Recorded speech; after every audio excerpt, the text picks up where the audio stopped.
আপনারা অনেকে হয়তো অটোমান সাম্রাজ্যের কথা শুনে থাকবেন। অটোমান সাম্রাজ্যের একটি প্রাসাদের নাম ছিল টুপকাপি, আর সেখান থেকেই অটোমান সাম্রাজ্যের সুলতানের বিরুদ্ধে প্রথম ষড়যন্ত্র শুরু হয়েছিল।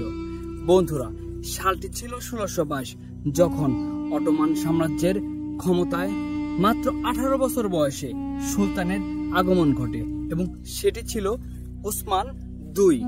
তিনি তার সেনাবাহিনীকে সংস্কার করতে চেয়েছিলেন, মানে উন্নত করতে চেয়েছিলেন, as a like doctor Mohammad Yunus যা করছেন বর্তমানে। সেনাবাহিনীর ভেতরে চৌকস অফিসার দ্বারা একটি বাহিনী ছিল, তার নাম ছিল জারিসারি বাহিনী। এই বাহিনীর সদস্যরা তখন মনে করতে লাগলো যে সুলতান মনে হয় তাদের ক্ষমতা হ্রাস করে দিচ্ছে, কিন্তু তাদের এই ধারণাটা ছিল একদম ভুল। শুরু হলো টুপকাপি প্রাসাদের ভেতর সুলতানের বিরুদ্ধে ষড়যন্ত্র। রাত গভীর হলো, সুলতানকে বন্দী করা হলো। জানিসারি বাহিনীর সদস্যরা মূলত সুলতানকে বন্দী করে, এবং এই প্রথম অটোমান সাম্রাজ্যের কোন সুলতানকে তার নিজ সেনাবাহিনীর দ্বারা হত্যা হতে হয়েছিল।